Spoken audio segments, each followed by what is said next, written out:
Bien, en el aula virtual estamos ya en este que dice capítulo 3, triggers, ¿no? Estamos revisando lo que es programación persistente en base de datos. Hemos revisado los store procedures, ya vimos cómo se trabaja con transacciones, vimos el uso de las distintas sentencias que nos permiten trabajar el SQL como un lenguaje, ¿ya? Y avanzando en eso vamos a ver ahora otra modalidad, otra forma de programar en forma persistente, que es el uso de los triggers. Entonces, para los triggers tienen ustedes aquí primero la documentación. Por favor, la van a bajar, de dos documentos que los vamos a usar, el que dice 5 triggers y esta explicación de masks. De igual manera, bajamos esta documentación y de igual manera aquí tenemos los laboratorios, ¿no? Entonces, de los laboratorios de triggers, en esta clase probablemente alcanzamos a ver este que dice laboratorio triggers, fundamentos, y creo que no alcanzaremos a ver ninguna otra y continuamos con los laboratorios el día de mañana en la clase. Muy bien, entonces voy a dejar de compartir aquí y voy a compartir el documento que corresponde a la parte de conceptos de lo que son los triggers. ¿Sí? Vamos avanzando entonces. ¿Qué son los triggers? Los triggers son una forma de programación persistente, es decir, es una forma de agrupar sentencias con un propósito específico, tal como lo hace cuando trabajamos store procedures. Entonces, con store procedures nosotros programamos sentencias para hacer alguna actividad en específico, algo específico sobre la base de datos, y podemos llamar a la ejecución de estos módulos de programación persistente que se llaman store procedures con execute, ¿no es cierto? Hacemos un execute, nombre del procedimiento almacenado, parámetros de entrada y de salida y lo llamamos de ejecución. Los triggers son algo diferente. Los triggers que nosotros vamos a ver inicialmente son los triggers DML. ¿Por qué esta insistencia? Porque también hay triggers DDL. ¿De qué depende? Pues del tipo de sentencias que se estén manejando. Los que vamos a manejar en el tema de programación son los de Data Manipulation Language, ¿sí? Entonces nos permite trabajar sobre las sentencias de insert, update, delete. Las sentencias de DL son sentencias de Control Data Definition Language y son otro tipo de triggers. Estos son los que nos va a ocupar en este momento. ¿Qué son los triggers? Son una especie de procedimientos almacenados, pero cuya ejecución no es controlada a través de un execute, de una sentencia execute, sino que los triggers se crean asociados a cada una de las operaciones que cambian la base de datos. Esto es a operaciones de update, delete o insert en una tabla en particular. Cuando yo creo un trigger es en español el sinónimo de un desencadenador, ¿no es cierto? De algo que se desencadena con una acción. Entonces, la acción que desencadena el trigger es un update, un delete o un insert sobre una tabla específica. A diferencia de los procedimientos almacenados, yo no puedo decir execute al trigger. Lo que hago yo es ejecutar el update, y si el update tiene un trigger asociado, ese trigger se va a disparar o se va a ejecutar. Lo propio, si ejecuto un delete y el delete tiene un trigger asociado, va a ocurrir lo mismo, se va a ejecutar el trigger asociado. Y lo mismo con insert. Si el insert tiene un trigger asociado, se va a desencadenar o ejecutar el trigger. ¿Ok? Para crear los triggers, nosotros podemos crear un trigger asociado, uno o más, incluso, ¿no? Podemos crear un trigger para insert en una tabla, para update en una tabla, para delete en una tabla, o para operaciones combinadas. Entonces yo puedo crear un trigger para operaciones de insert o update, o un trigger para operaciones de update o delete, o incluso un único trigger para operaciones de insert o update o delete. Entonces cualquier combinación es válida. Para poder crear el trigger tiene que ser creado por el propietario o por quien tenga derechos sobre la tabla, ¿no? Entonces los triggers no pueden crearse sobre tablas temporales, no pueden crearse sobre vistas, tienen que crearse necesariamente sobre tablas. Las acciones que entran en efecto cuando se gatilla un trigger, cuando se desencadena un trigger, son precisamente un delete, un insert o un update. Si yo ejecuto un delete y no hay trigger asociado, no pasa nada. Pero si hay un trigger asociado al delete, se va a gatillar o se va a ejecutar, ¿no? Los triggers pueden incluir cualquier número de instrucciones y sentencias Transact SQL, excepto pues sentencias para crear objetos y usarlos dentro del mismo trigger, ¿no? Normalmente vemos a los triggers como un conjunto de sentencias que tienen sentencias de control de flujo, de repetición, la que sea necesaria. Cuando se ejecuta un trigger, cualquiera que sea el trigger, ¿no es cierto?, siempre va a dar lugar a la creación de unas tablas especiales que son tablas temporales. ¿Por qué son temporales? Porque se crean dentro del alcance del trigger y mientras el trigger se está ejecutando. Estas tablas se llaman deleted e insert, ¿ok? En los otros DBMS ustedes van a encontrar lo mismo, van a encontrar una tabla que se crea para los registros borrados, que se llame deleted o cualquier equivalente, e igual la tabla que se crea para los registros insertados, que se llame inserted o cualquier equivalente, ¿ya? Estas tablas deleted e inserted son tablas lógicas, es decir, son tablas que se crean con la misma estructura de la tabla en la cual se está definiendo el trigger. Entonces, si yo creé una tabla y a esa tabla yo le asocié un trigger para insert, el momento que ese trigger se lanza, se catapulta, se ejecuta, se va a crear una tabla deleted y una tabla inserted con la misma estructura de la tabla de origen, ¿no? Entonces, ¿qué tienen estas tablas? En estas tablas lo que se define es lo siguiente. Lo que ocurre en el trigger, supongamos que yo tengo esta tabla productos, ¿no? Que tiene el ID del producto, el nombre del producto, la marca y el precio unitario. Y aquí yo he declarado un trigger. Con independencia de cuál es el propósito del trigger, si es un trigger para insert, update o delete, se crean estas dos tablas. La tabla inserted y la tabla delete. Las dos tablas tienen la misma estructura que la tabla base. ¿Ok? ¿Qué va a la tabla inserted? A la tabla inserted van todos los registros que yo voy a insertar en la tabla productos. Entonces se copian en el alcance del trigger, se copian en la tabla inserted, antes de pasar de manera definitiva a la tabla original, que sería la tabla productos. ¿Qué pasa con los registros que se van a borrar de la tabla productos y estoy teniendo yo un trigger ahí, ¿no? En control. ¿Qué va a pasar? Que eso se copia en la tabla deleted, ¿ok? Entonces, al insertar nuevos registros, como dice aquí en un trigger de inserción, estos se adicionan a la tabla del trigger y a la tabla inserted. La operación insert, si la operación sobre la tabla productos, que lo vemos aquí, es un insert, y se tiene declarado un trigger para insert, entonces el registro a insertar se copia a la tabla inserted durante el trigger y puede ser procesado en el cuerpo del trigger. Entonces, si fue un insert, él o los registros que se van a insertar se copian aquí y pueden ser procesados mientras dura el trigger. Si la tabla es un trigger de borrado, los registros que van a ser borrados de la tabla productos se copian en la tabla deleted antes de ser borrados. Y yo puedo trabajar sobre estos registros en el alcance del trigger. Entonces, lo que nos dice aquí. ¿Ok? Repito, cuando hay un insert, los registros a insertar en la tabla de origen, que sería la tabla productos, como el ejemplo, se copian en insert. Si el trigger es de delete, cuando ocurre el borrado, los registros que yo voy a borrar de productos se copian en la tabla delete. ¿Qué pasa con la operación update? La operación update no existe como tal. Es una combinación. Entonces, en la operación update, el registro con la imagen que se quiere cambiar se copia en delete. Y el registro con la nueva imagen, es decir, con los valores cambiados de uno o de varios campos, se copia en insert. ¿Ok?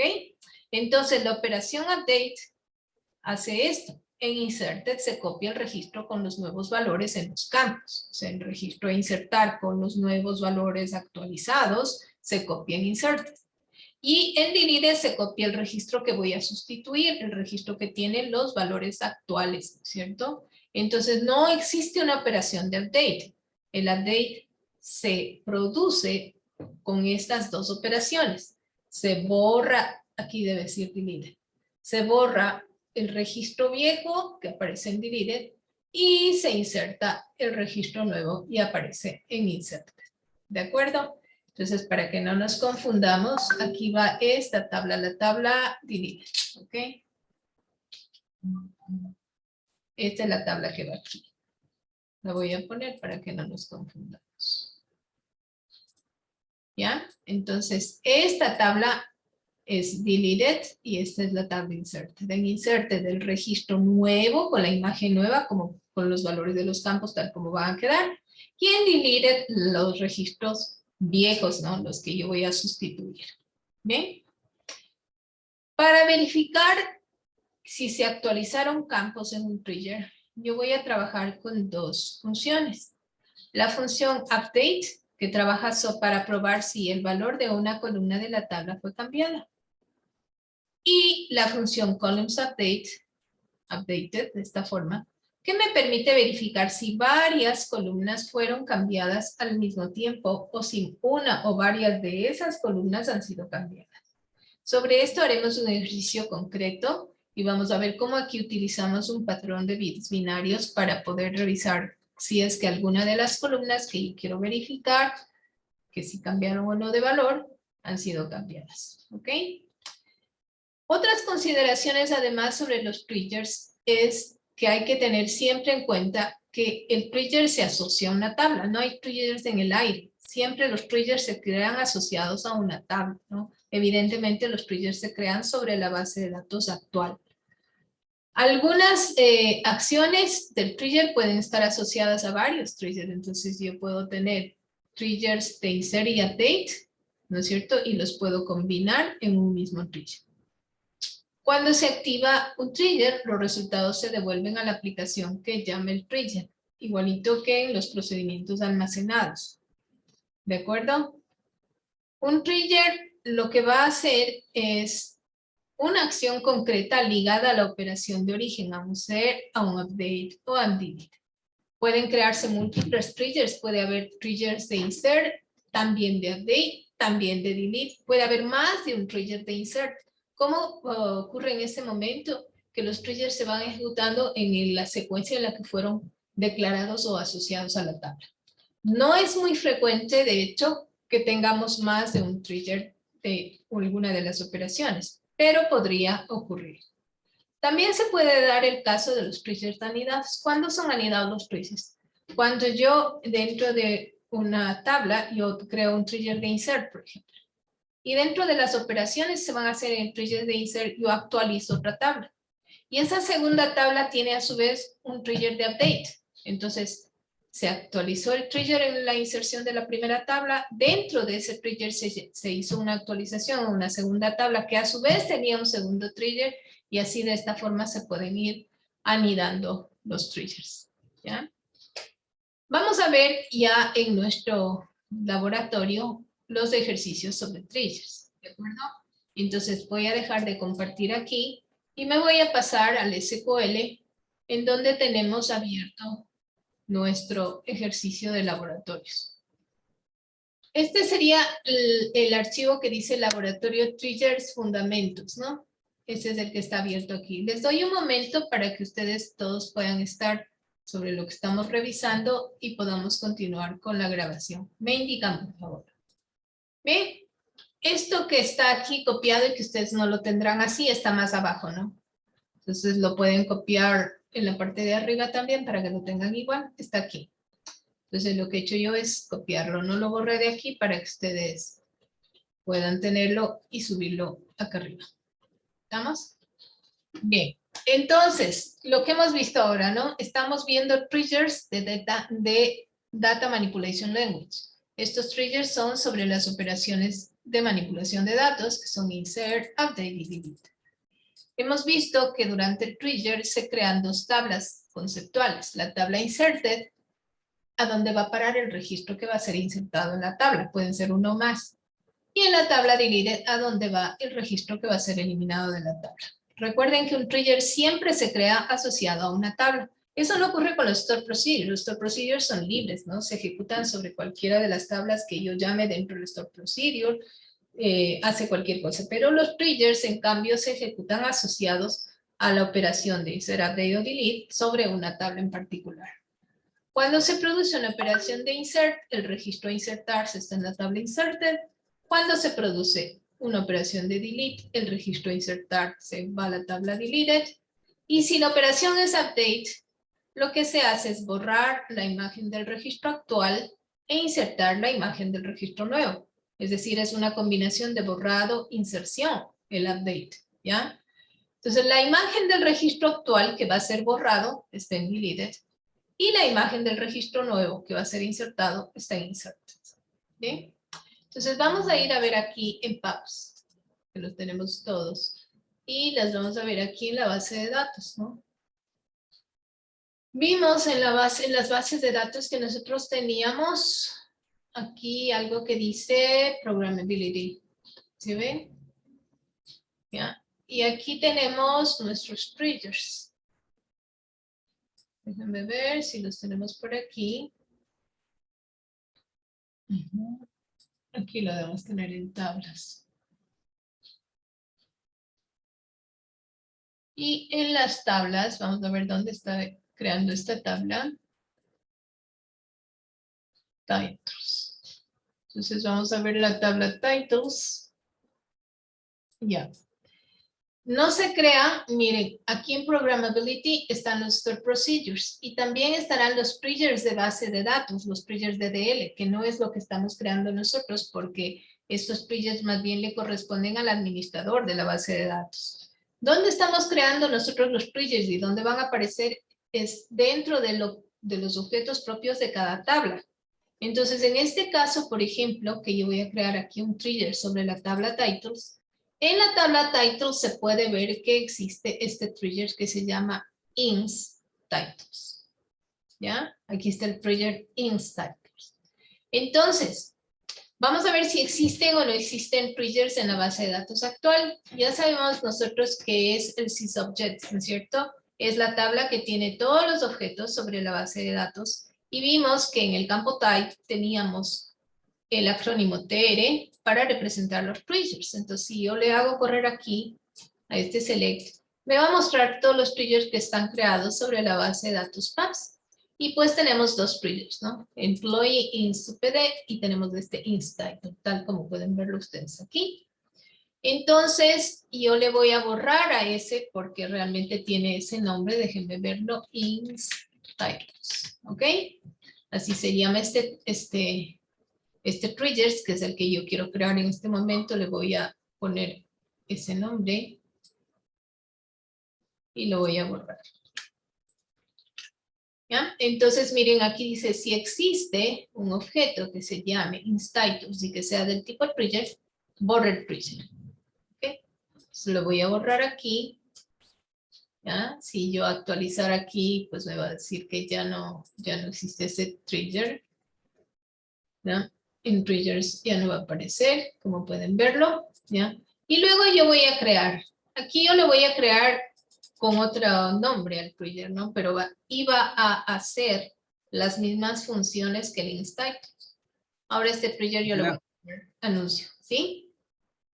Por si acaso, ¿por qué no aparece el employee in SAP cuando... Ya, Porque ya le borró ese, pero no aparece en la parte de la izquierda. por esta razón, porque este trigger, ¿ya? Si usted le ve aquí, este trigger no es sobre la tabla titles. Este trigger debe ser sobre la tabla employee. Entonces me voy a la tabla employee. Recuerden que los triggers son propios de cada tabla. ¿Sí? Ah, ok. Entonces, este trigger que se llama employee ins apt es de la tabla employee. Entonces, por eso no le vemos en la tabla titles que le estábamos revisando. ¿Listo? Ya, gracias. Ya, ok. Entonces, vamos a ver la sintaxis para crear un trigger. Para crear un trigger tenemos el create, el tipo de objeto que va a ser trigger, un nombre, Aquí es muy importante. On, la tabla en la que voy a crear el trigger. ¿Ok? Y luego for, las operaciones para las cuales estoy creando este trigger. Entonces, aquí observen que estoy creando un trigger en la tabla titles para las operaciones insert y update. ¿Ok? Y este trigger luego de as viene la secuencia de comandos de sentencias que formarían este trigger. Ocurre que este trigger lo único que va a hacer es que por cada operación de insert o update que ocurra sobre la tabla titles, va a mostrar este mensaje. Intento de inserción o actualización en titles. ¿Ya? Entonces, yo voy a crear este trigger. Está creado. Entonces, si lo queremos ver aquí, cerrémosle a Paps. Le vamos a actualizar. Vamos a abrir. En tablas, ahora estoy buscando en titles este que acabo de crear. En triggers. Y ahí está nuestro trigger. ¿Sí le ven? Ahí está el trigger que acabo de crear, que es anuncio. Y si yo le veo, aquí es lo que me dice cómo acabo de crear ese trigger. ¿Sí vieron? Entonces, con doble clic aquí me muestra el script con el cual yo acabé de crear este trigger.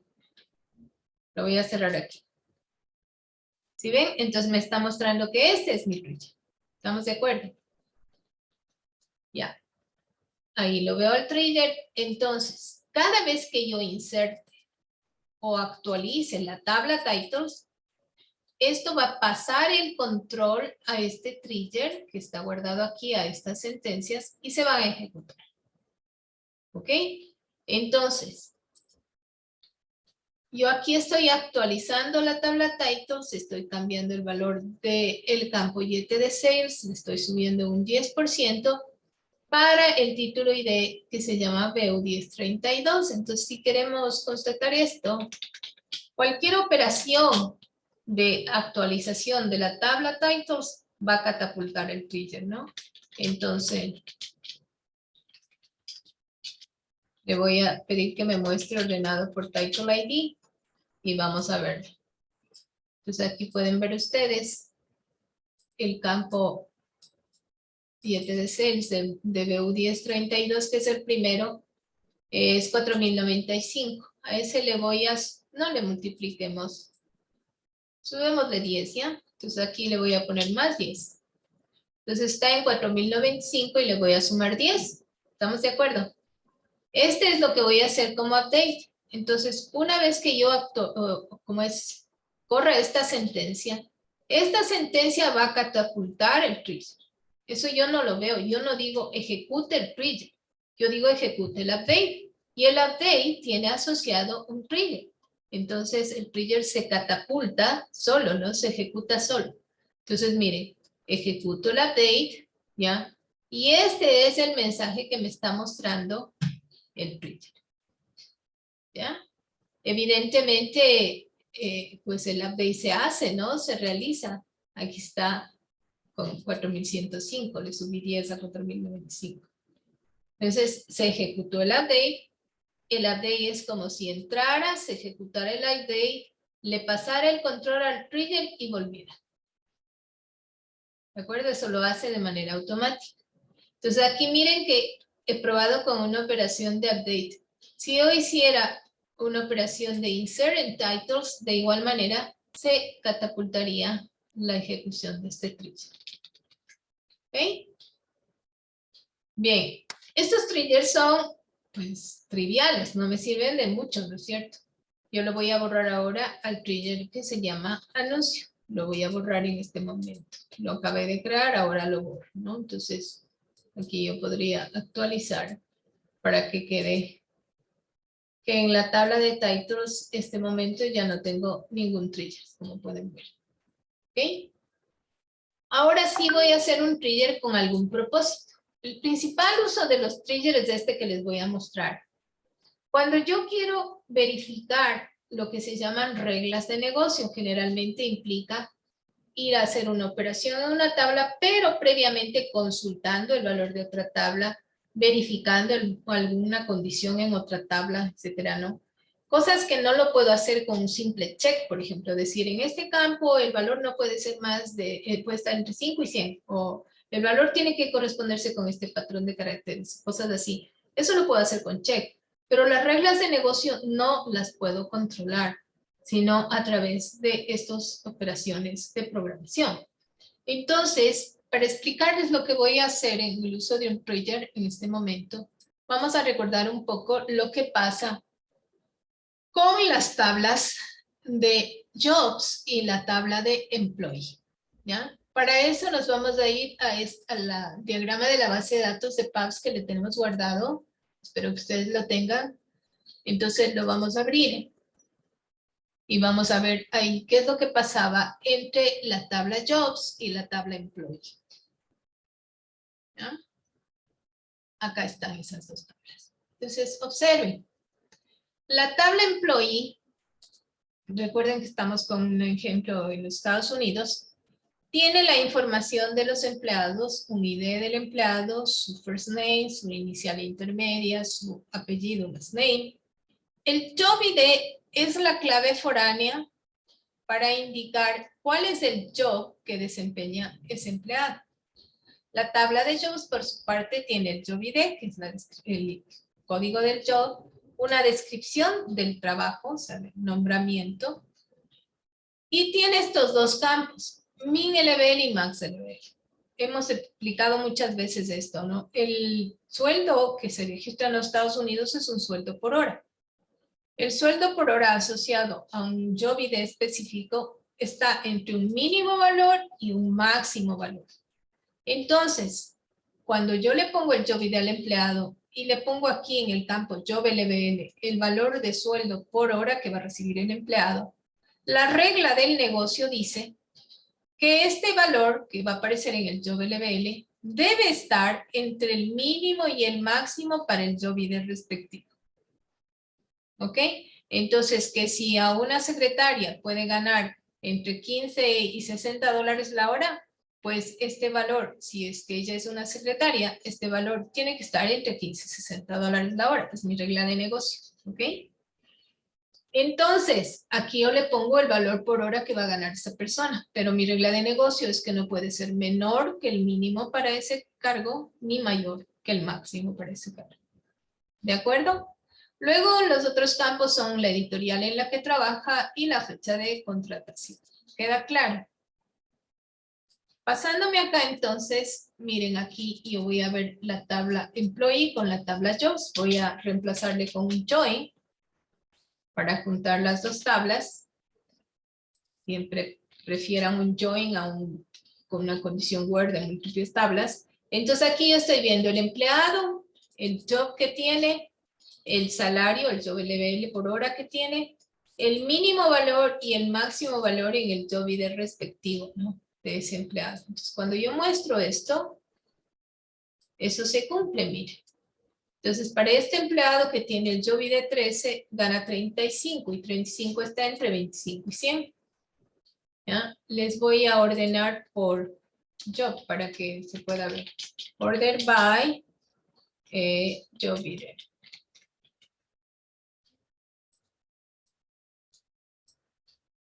Aquí se ve mejor. Entonces, miren, este empleado tiene el job ID 2 y tiene 215 sueldo por hora.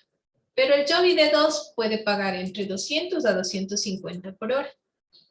Este empleado tiene el job ID 3 y gana 200 por hora. Y ese job ID puede pagar entre 175 a 225. Veamos aquí que hay varios 5, ¿no es cierto? Varios empleados que son 5. Ok, entonces los empleados 5, todos pueden ganar entre 150 a 250, ¿verdad? Pero tienen distintos sueldos. Miren, él gana 159, el 202, el 172, etc.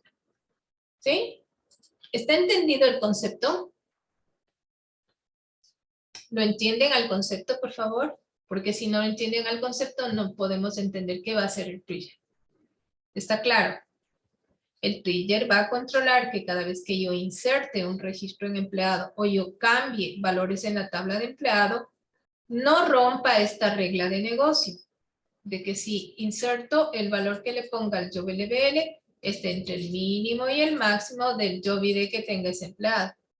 Y que igual si actualizo el campo del job LBL, ese valor no esté, sino entre el mínimo y el máximo de ese ID, de ese job ID. ¿Estamos claros? Perfecto. Si no hay preguntas, asumo que sí, ¿no, chicos? Ya. Entonces, justo lo que me preguntaban hace un rato. Ya existe ese, ¿no? Este trigger ya está creado y se llama Employee Ins App.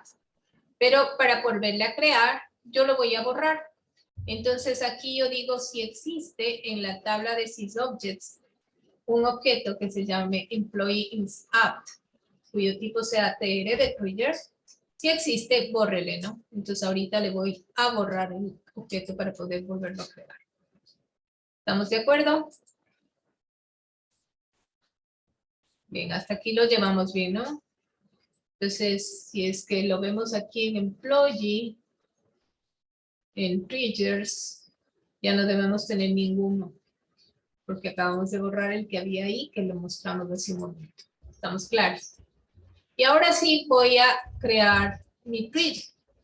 Por favor, tomen mucha atención, miren si es que les queda claro y si no, pues me preguntan, por favor. Entonces aquí tengo un trigger que le voy a llamar de cualquier manera. Entonces aquí generalmente se llama de esta manera nombre de la tabla y nombre de las operaciones sobre las que estoy creando el trigger. Como estoy creando un trigger de insert y update, por eso se llama de esa forma, ¿no? ¿Ok? Entonces estoy creando el trigger con el nombre employee ins app en la tabla employee para las operaciones de insert y update. Luego de la palabra reservada as empieza mi trigger. ¿Ya recuerdan ustedes para qué era el set no count now? Era para apagar los mensajes continuos que me da el DBMS, ¿no? Aquí voy a declarar variables con el mismo nombre de los campos para que sea fácil identificar qué es lo que va a contener. Entonces declaro las variables min LBL, que evidentemente va a tener el valor del mínimo, max LBL, todas son tiny integer, ¿no? Porque como vieron, los valores son muy bajos, ¿no? Y el job ID que le creo con un tipo small integer. Ahora, voy a guardar en las variables los valores de los campos de las tablas respectivas. Tomar en cuenta que el registro a insertar sea por insert o sea por update. ¿Por qué digo el registro a insertar y digo sea por update? Porque update no existe. Update hace un borrado, inserción. Entonces, en update yo voy a insertar el registro con la nueva imagen, ¿no? Con la imagen actualizada.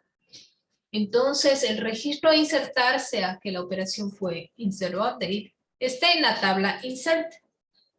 De allí yo voy a tomar el job ID y el job LBL que se quiere ingresar, porque estos son los valores que yo quiero ingresar, ¿ya?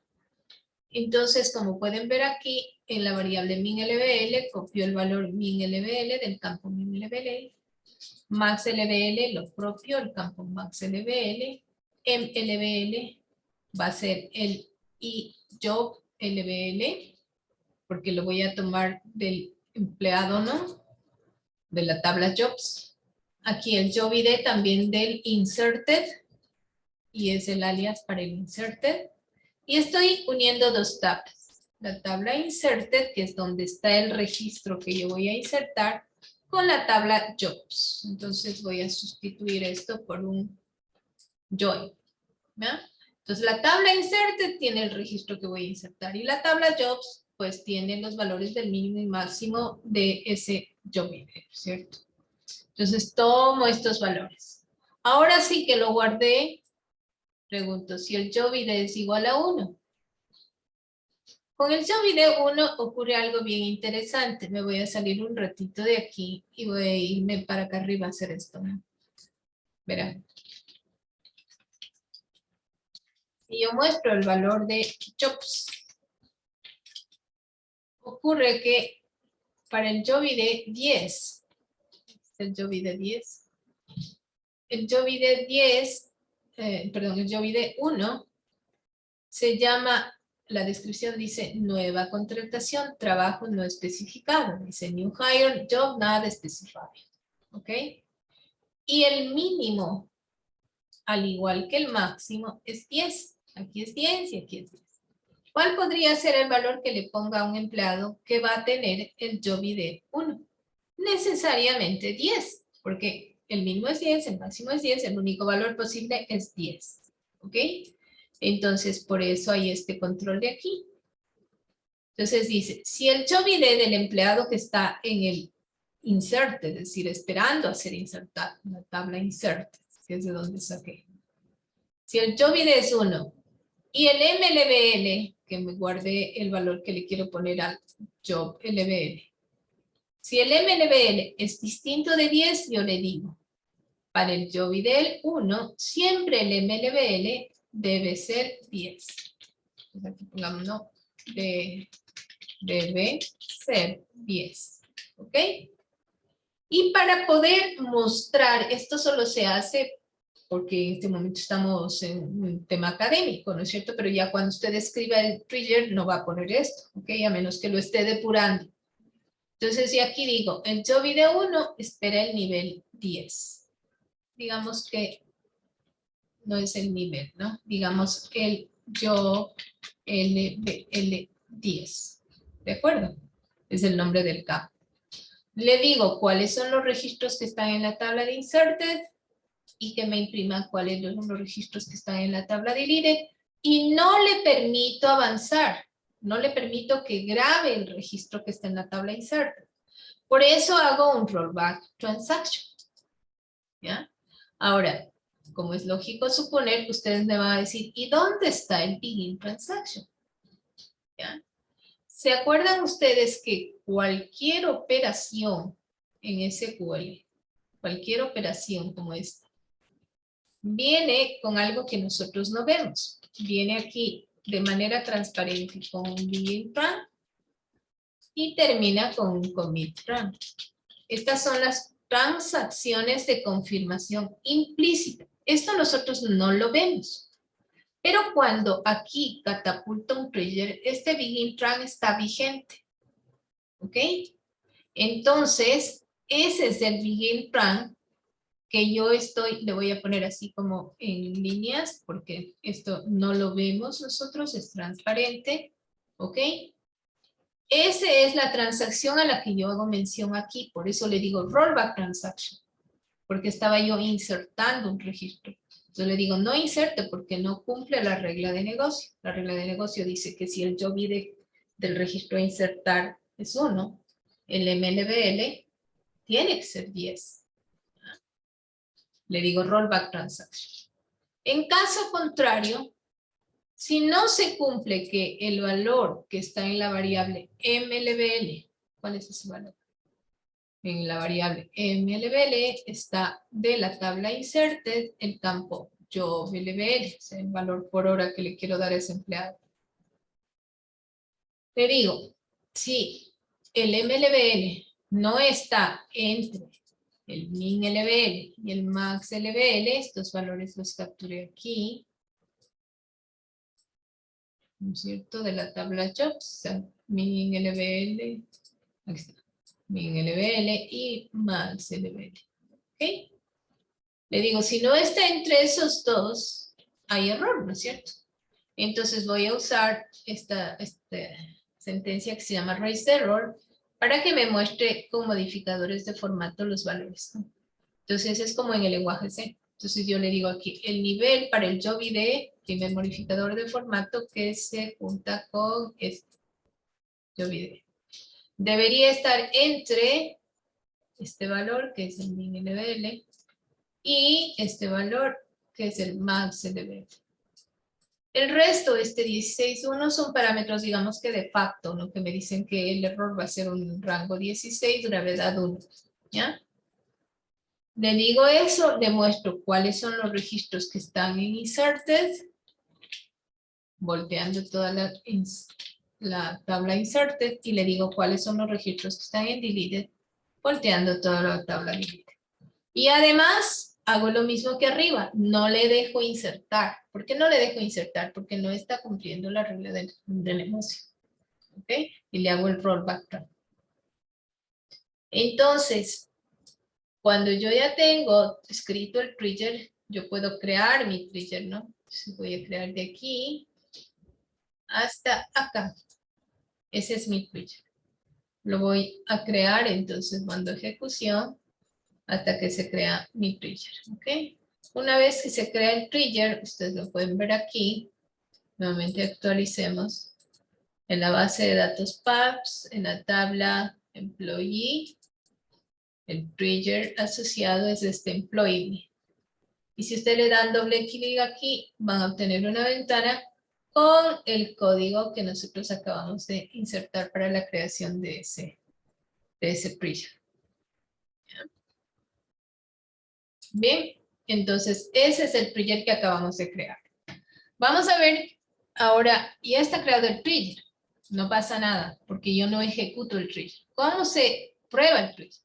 El trigger se prueba ejecutando las operaciones a las que está asociado el trigger, ¿no es cierto? Es decir, como este trigger se creó para un insert o para un update, tengo que hacer un insert o un update en la tabla employee.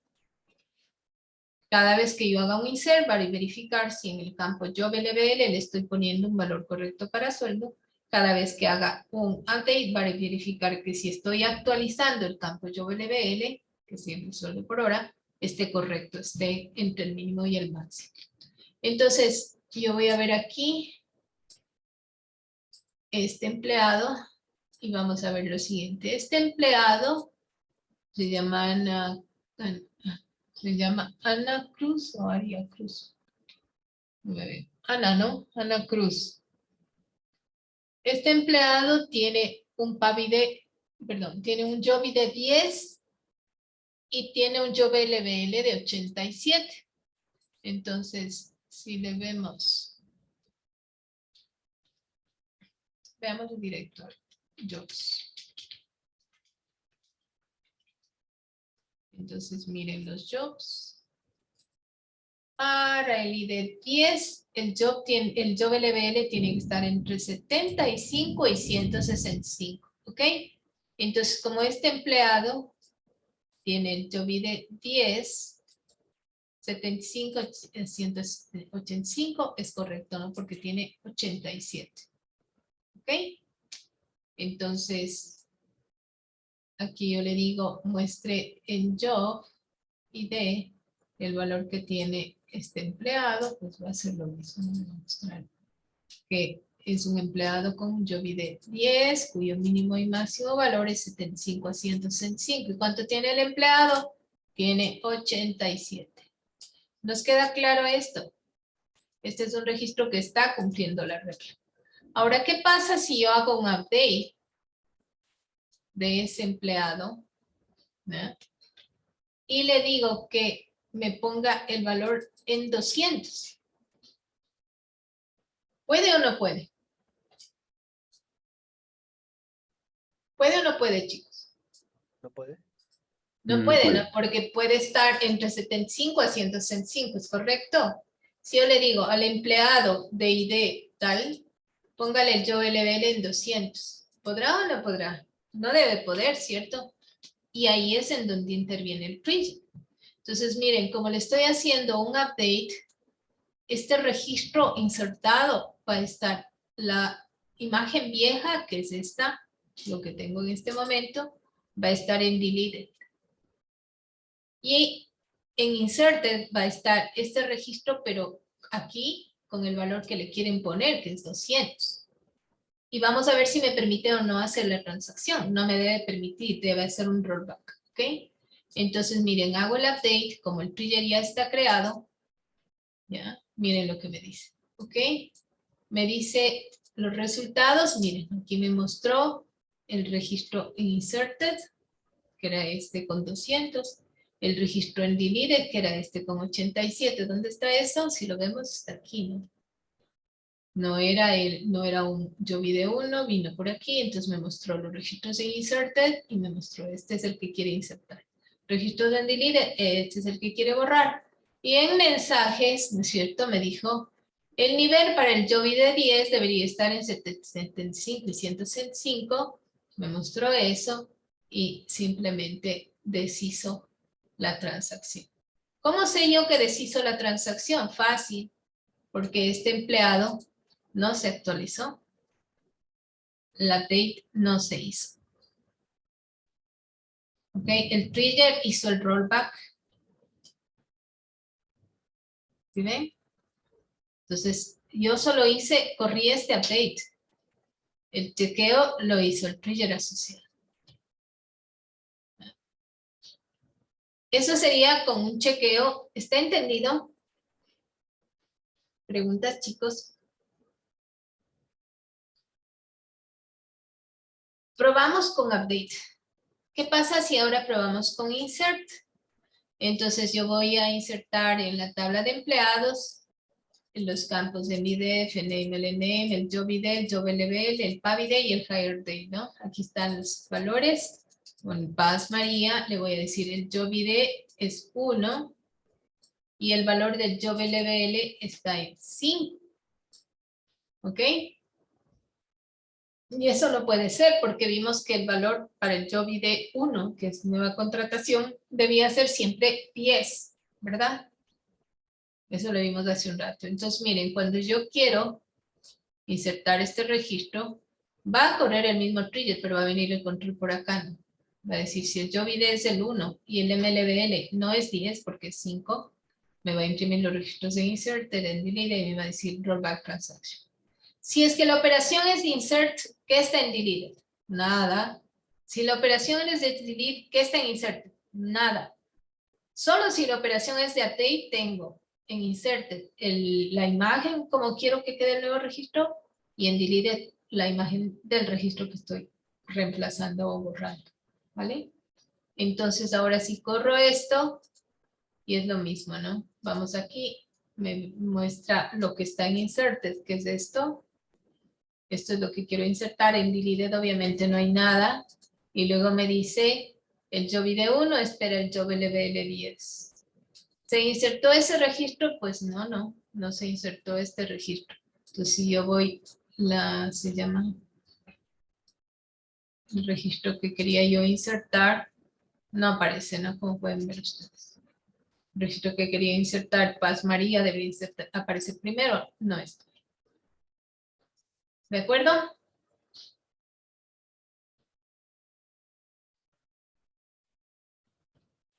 ¿Me siguen, chicos? ¿Está claro lo que hicimos? Entonces, con un trigger hemos logrado verificar lo que se llama una regla de negocio. Hemos usado un trigger para insert y update, y en el insert y en el update hemos chequeado que se cumpla la regla de negocio. ¿Vale? Ya. Entonces, aquí tengo yo otra forma de plantear el mismo ejercicio con un try y un catch, ¿no? Entonces, fíjense, si vieron ustedes que ahí cada vez que corría, por ejemplo, le quiero volver a correr a este, ¿no? Yo le corro, ¿no? Y aquí me da un error, ¿no? ¿Por qué? Porque el transaction provoca una vuelta, una devolución de la transacción y eso me dice la transacción fue finalizada en el trigger, el batch fue abortado. Entonces, esta es una condición de error que me está mostrando el SQL. Esto yo lo puedo arreglar metiendo bloques try y catch. Entonces, voy primero que nada a borrar el trigger, ¿no? Drop trigger. Ahí tenía escrito una operación de drop trigger. Le borremos, ¿sí? Para volverlo a crear. Entonces aquí nuevamente le voy a borrar el trigger. ¿Por qué? Porque le voy a volver a crear, pero poniendo try y catch para que ustedes lo vean. Entonces una vez que está borrado el trigger, yo puedo volverlo a crear. Vamos a ver las diferencias. Nuevamente es el mismo trigger. Solamente adicionado un try y catch. ¿Ok? Entonces voy a crear en la tabla employee. Ya vimos para las operaciones insert y update. Es lo mismo, ¿no? Entonces voy a declarar con una ligera diferencia aquí, voy a crearme una variable caso para decir cuál es el caso, si con 1 o con cualquier otro valor. ¿Ya? Ahí tengo las variables, guardo en las variables los valores de los campos desde las tablas respectivas. Tome en cuenta que el registro insertar está en la tabla inserted.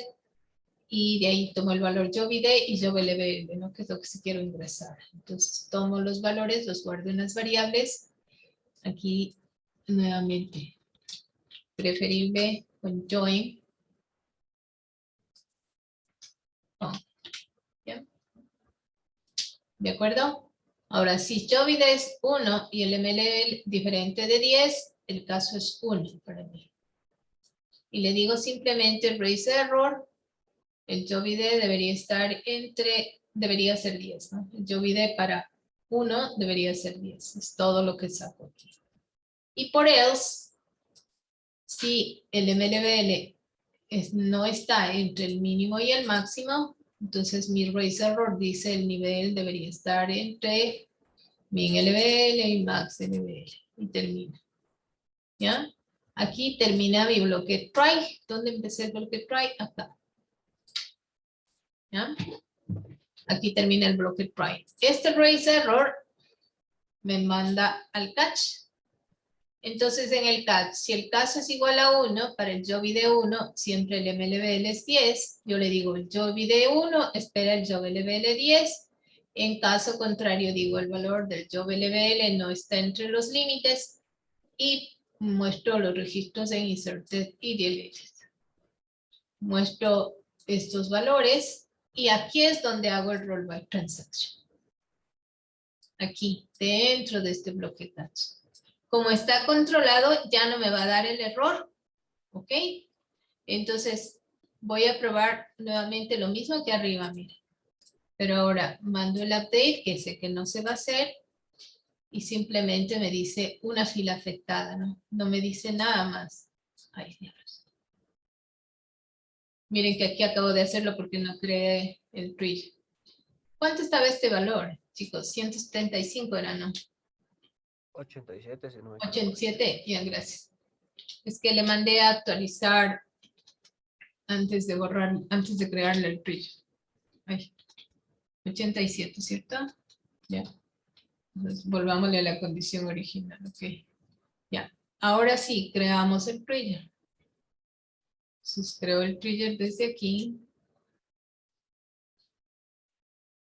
hasta acá. Ahora sí, cuando le mando a actualizar, ya tengo el trigger que me va a controlar, que no puedo ponerle el valor 200, ¿no es cierto?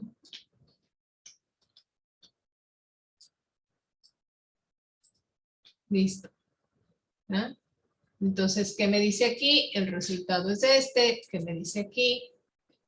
Ha sido abortada. Pero ya me sale como transacción. Lo mismo aquí.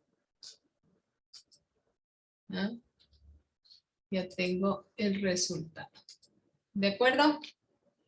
Pues nada más tener en cuenta que también dentro de los triggers yo puedo usar un try y un catch. Bien, hay reglas mucho más simples, ¿no? Reglas de negocio mucho más simples. Este es un ejemplo de lo que podría ser. Son funciones, store procedures del sistema que me pueden permitir revisar información sobre los objetos. En este caso yo estoy diciendo que employees app es un trigger. Y aquí en cambio con GeoText puedo ver el texto con el que fue creado el trigger, ¿no? Y aquí está el texto.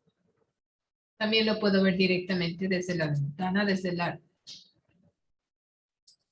¿Ya? Entonces, ¿qué me sirve? ¿Para qué me sirven los triggers en este caso? Me sirven para controlar una regla de negocio. ¿Ya? Bien. Vamos a ver este tema del uso de la función que se llama columns updated. ¿Para qué me sirve la función columns updated? Me sirve para verificar si una o más columnas de una tabla fueron modificadas. ¿Ok? Entonces, yo voy a ver si en la tabla existe la tabla employee data como tabla de usuario, y si existe la voy a borrar sobre la base de datos PABS, de modo que no me he cambiado. Simplemente voy a verificar que no existe y si existe la borro. Igual voy a verificar si existe la tabla Audit Employee Data y si existe la BOR.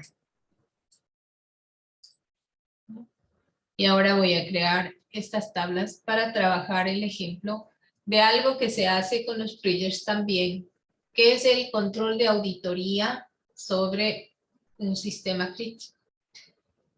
Las bases de datos se encargan de hacer el rastreo de auditoría de todas las operaciones que ocurren sobre las tablas de la base de datos a través de las entradas en el log de transacciones, que son automáticas. Cada vez que yo genero una operación que cambie la base de datos, es decir, un user update o delete, esa operación se graba en el log de transacciones. Dice, la base de datos estaba así en esta tabla y ahora quedó así, ¿no? Siempre.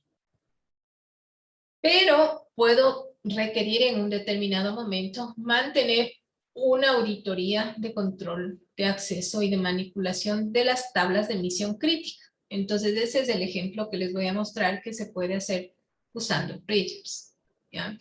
Entonces aquí voy a crear una tabla que tiene la información de los empleados y tiene los campos. El ID del empleado como un entero, el número de cuenta bancaria, van acá un number del empleado como un char de 10, el salario del empleado como un entero, el número de seguro social del empleado como un char de 11, el security social number, el apellido, last name, como un char de 32, un nombre, first name, FD name, como un char de 32, y el manager como un entero, o sea, quién es el jefe como un entero. ¿Se acuerdan cuál era la diferencia entre un char y un NCHAR?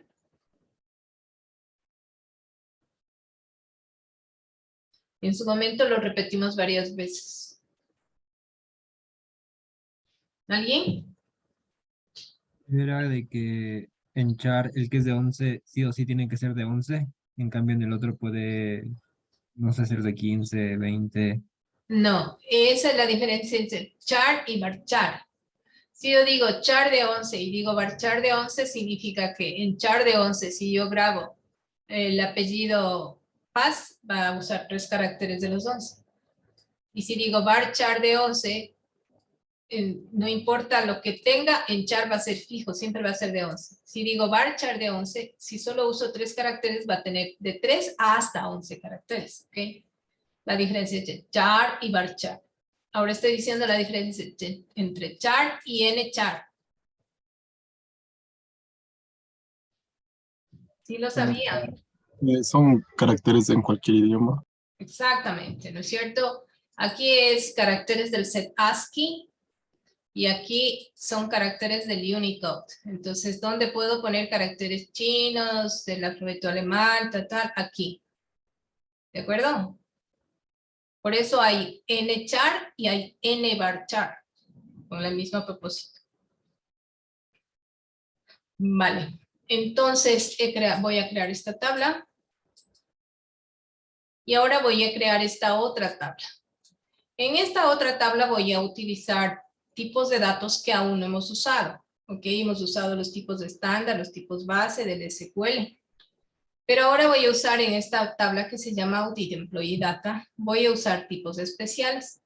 Entonces, voy a usar en el campo Audit Log ID este tipo que se llama Unique Identifier. Este tipo Unique Identifier es un tipo de dato propio del sistema. No puede ser generado a través del ingreso de un valor que le pueda dar un usuario o un programador. No puedo introducir un valor para un tipo de dato Unique Identifier. Es un tipo de dato que lo genera el sistema.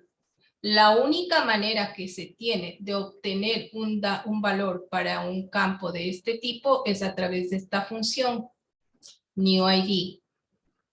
Por eso que un campo Unique Identifier siempre debe estar asociado a un valor de defecto obtenido por la función NewID.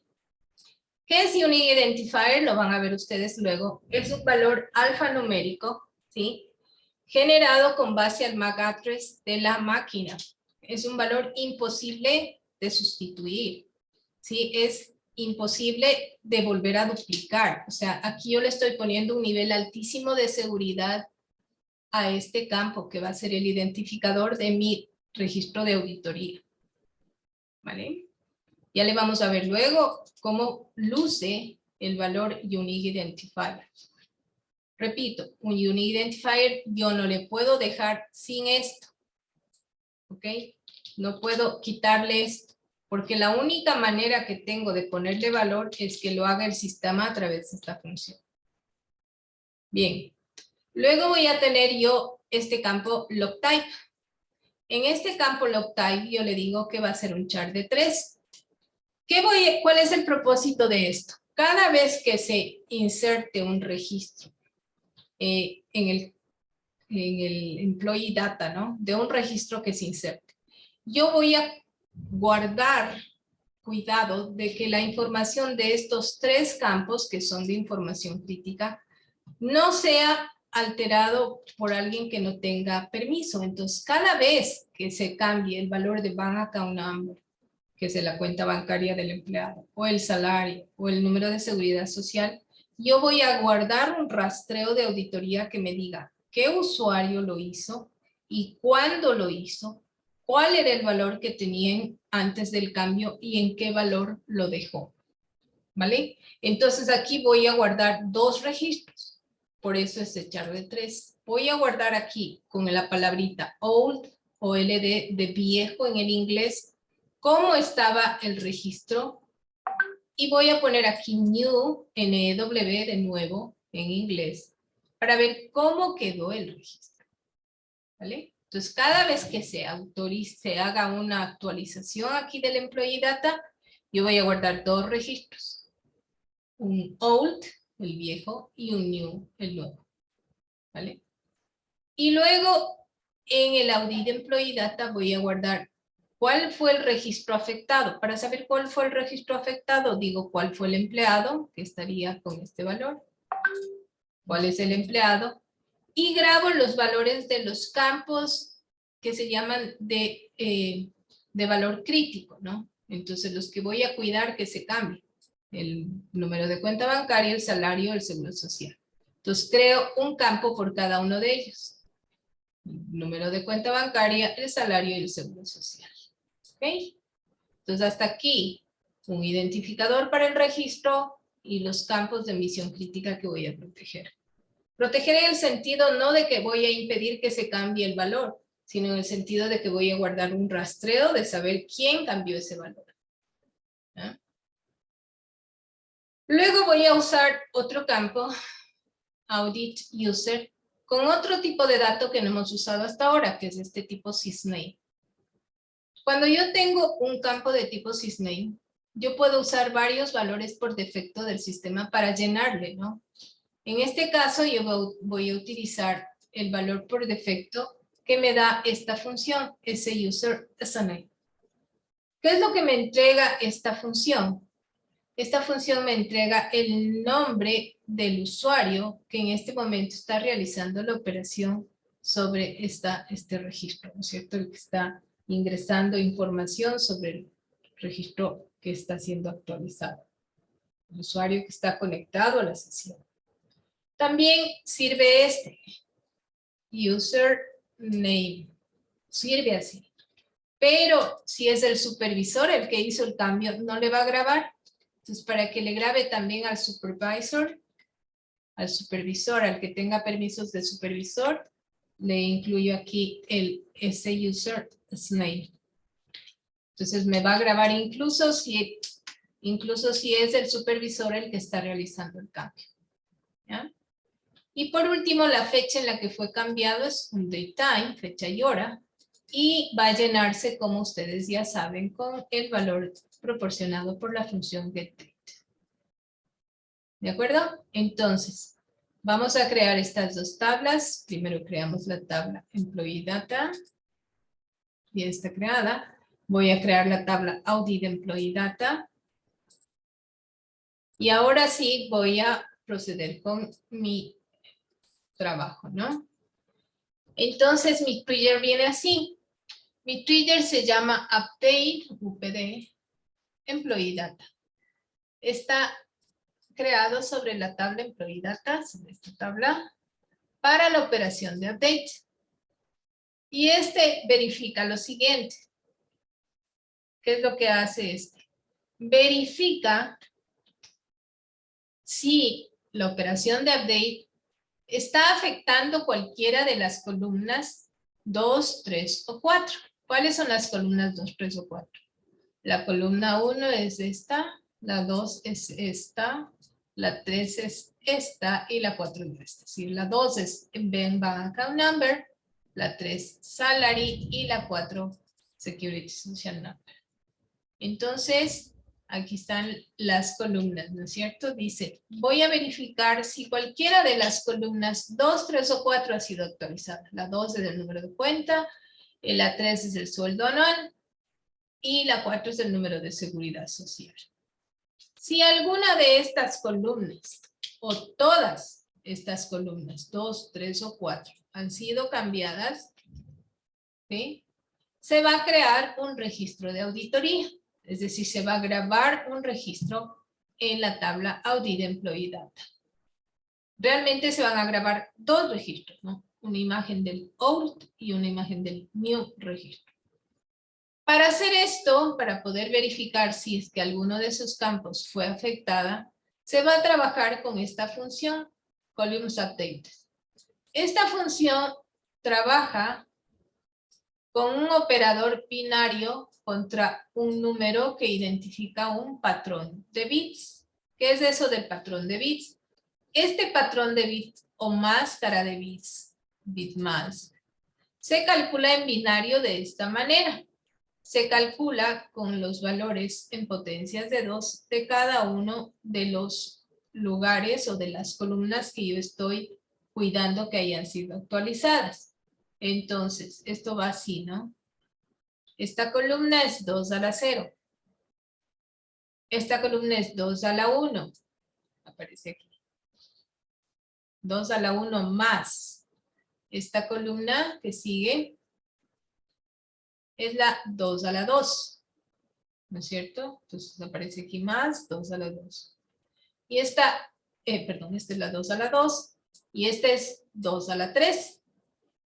Repito, este es 2 a la 0, 2 a la 1, 2 a la 2, 2 a la 3. Estas son las tres que quiero cuidar. Entonces, el bitmask de saber si estas tres columnas fueron afectadas es la suma del patrón binario. 2 a la 1 más 2 a la 2 más 2 a la 3. Ese valor es el que me da 14. Este valor de 14 es el que aparece aquí. ¿Cómo funciona? Si el columns updated I14 me da cualquier valor mayor que 0, significa que al menos una de esas columnas fue actualizada. ¿Ok?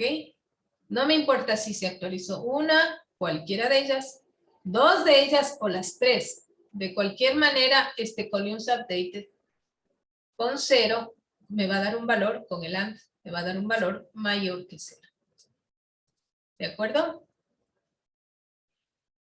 Entonces, si el columns updated y el patrón de máscara binaria me da mayor que 0, digo que cualquier columna fue actualizada y hago lo siguiente, ¿no? Entonces, grabo el registro viejo. El registro viejo en Audit Employee Data viene dado por el Audit Log Type, que va a ser OUT. El Audit MD, que va a ser de la tabla del, ¿no es cierto? De deleted, porque como es una operación insert, como es una operación update. ¿Qué pasaba con un update? El trigger es para update. ¿Qué pasaba con update? La imagen del registro viejo se grababa en la tabla deleted y la imagen del registro nuevo se grababa en la tabla update insert. ¿Ok? Entonces aquí en la tabla deleted está la imagen del registro viejo. Por eso log type tiene old. MID lo tomo de la tabla deleted. En bank account number lo tomo de la tabla deleted. En salary de deleted. Y security social number de deleted. Entonces aquí estoy haciendo un insert into select. Creo el registro viejo. Y ahora voy a crear el registro nuevo. La única diferencia va a ser que ahora va a decir new para el type Y el valor de los campos lo voy a tomar de la tabla insert. ¿Ah? Ok, entonces de insert le estoy tomando el MD, el bank account number, el salary y el security social number. Vamos a ver entonces cuando creo este trigger. Hasta aquí. Queda creado el trigger. Okay. Una vez que está creado el trigger, voy a insertar un registro en la tabla Employee Data. La tabla Employee Data es esta de aquí.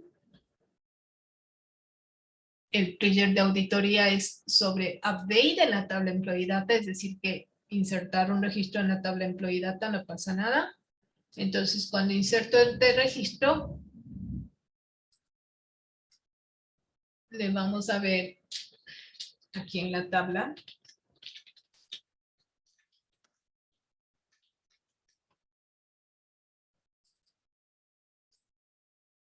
Ahí está el registro, ¿no? Tiene el MID, tiene el Bank Account Number que está aquí, tiene el salario que es 23,000, tiene el seguro social que es este, tiene el apellido que es este y tiene el nombre que es este y el manager que es este. ¿Okay? ¿Se acuerdan ustedes qué hacía esta letra N aquí?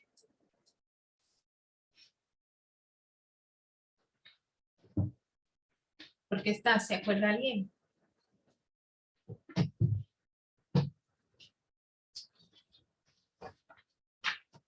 No se acuerda nadie.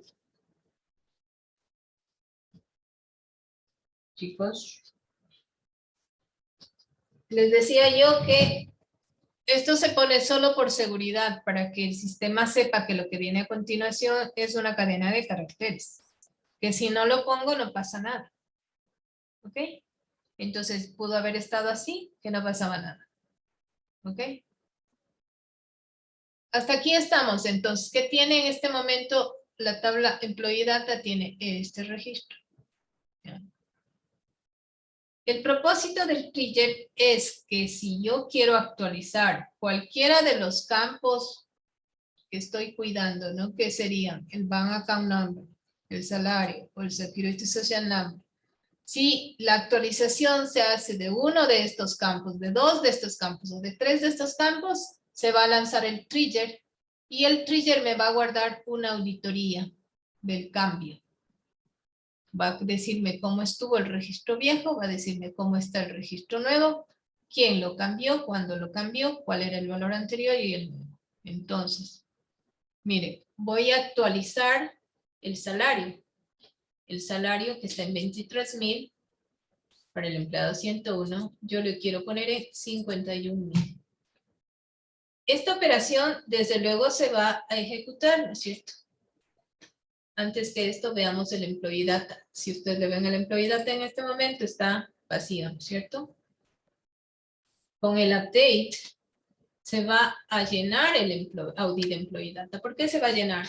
Porque estoy actualizando uno de los campos que están siendo protegidos, ¿no es cierto? Con el Columns Update.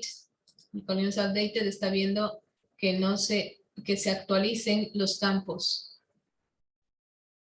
Bank Account Number, Salary o SSL. En este caso, del ejemplo que estoy corriendo yo, se está actualizando Salary. Corro el update, se corre normalmente y miren que me dice que se afectaron estas filas, ¿no? Esta fila corresponde a la actualización y estas dos corresponde a lo que se grabó en la tabla Audit Employee Data. Miren lo que tiene el Audit Employee Data.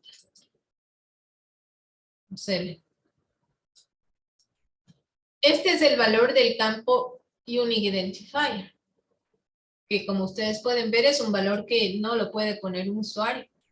Es un valor que lo generó el sistema, ¿sí ven? Aquí lo generó el sistema a este valor y a este valor.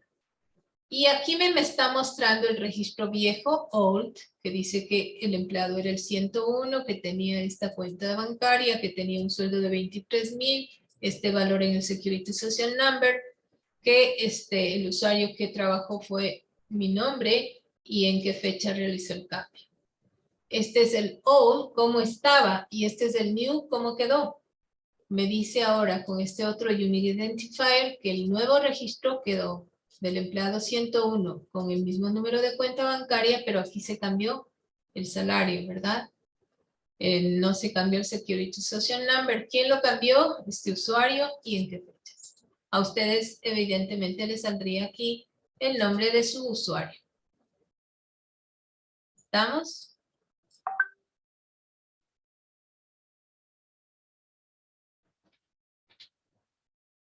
¿Estamos, chicos? Revísenlo con tranquilidad un poquito más.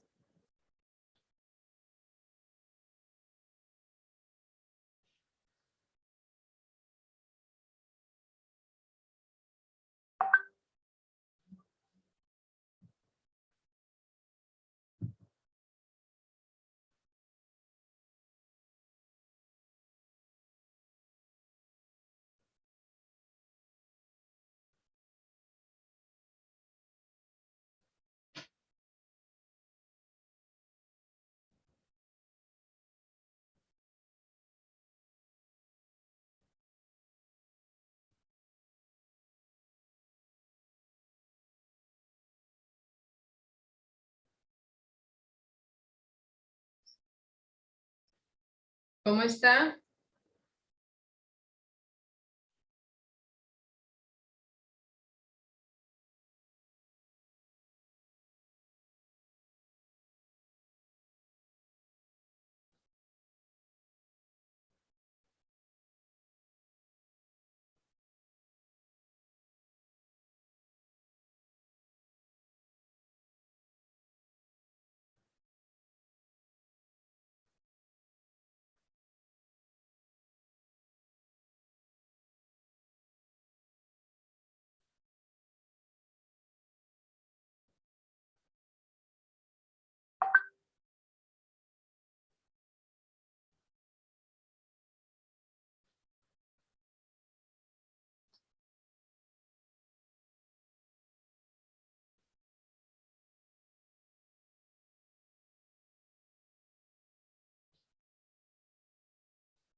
¿Listo, chicos? Bien, veamos entonces. No tengo ninguna pregunta de nadie, entonces supongo que lo están revisando y está bien, ¿no? Vamos a ver qué pasa sobre ese mismo ejemplo. Ahora que quiero hacer otra actualización, miren. Ahora tengo en la tabla, el Employee Data, tengo el registro, ¿no es cierto? Y ahorita lo que quiero hacer es cambiar otros campos. Miren, quiero cambiar el número de cuenta bancaria y quiero cambiar el número de seguridad social, ¿no? Entonces, aquí está, miren, quiero cambiar el número de cuenta bancaria que está USD 98701 por este, y el número de seguridad social le quiero cambiar a este valor, ¿no? Le puedo cambiar aquí a 88, para que se vea, ¿de acuerdo? Entonces, una vez que yo hago este cambio, vamos a ver qué pasa nuevamente en el Audit Employee Data. En el Audit Employee Data se genera nuevamente el old y el new. ¿Se ven? Cada vez que hago la actualización, el rastreo va.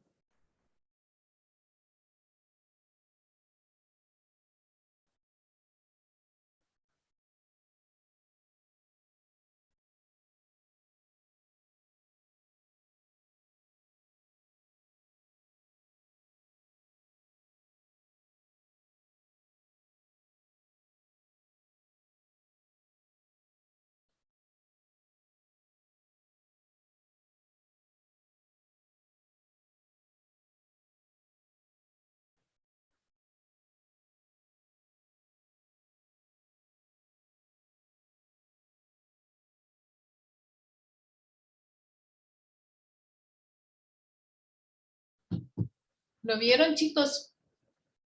Ok, entonces dejemos de compartir aquí un ratito y veamos en el documento, en este que dice Update. Explicación Bitmask, dice, ¿sí? Entonces lo voy a pasar allá. Vamos a verlo al archivo. Este archivo de Word. ¿Okay? Aquí está explicado ampliamente de dónde saco el valor del bitmask. Esta es mi tabla con estos campos. ¿Ok? Entonces, aquí está explicado por qué me sale el bitmask 14. Aquí está el nombre de la columna. Aquí está el valor en binario y el cálculo del bitmask. ¿Sí lo ven? Entonces, el MID es 2 a la 0.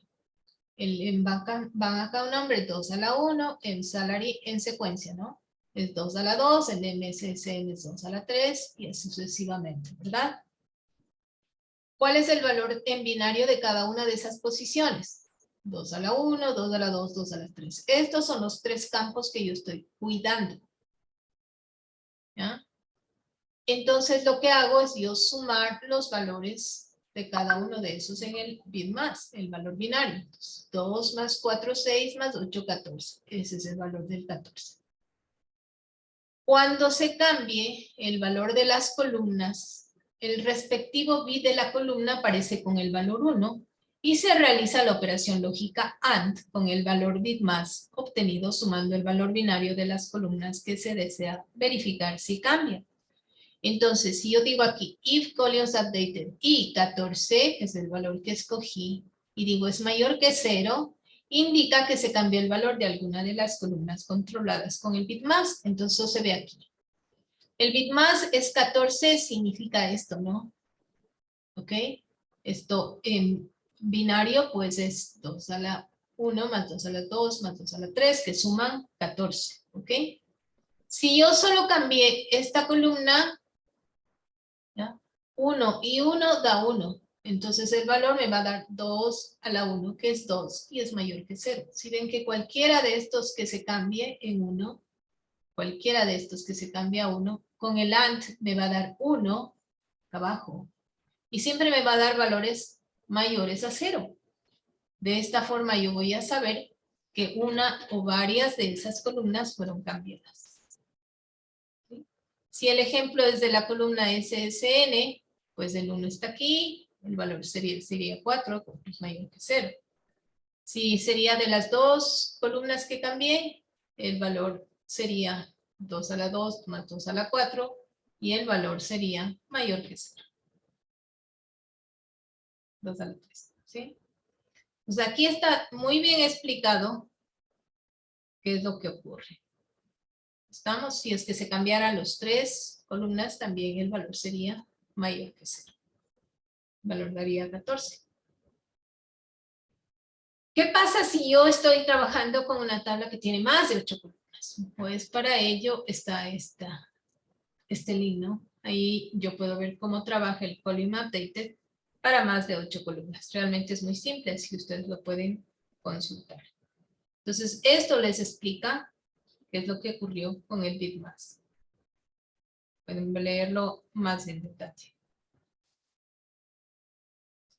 Listo, chicos, yo creo que por ahora, y puesto que estamos en este tema, pues nos podemos quedar hasta allí, ¿no? Pero como ven, es necesario que quien mañana participe de la clase, pues haya revisado esto para que lo podamos superar y seguir adelante. ¿De acuerdo? Termino la grabación en este momento, entonces queda para que revisen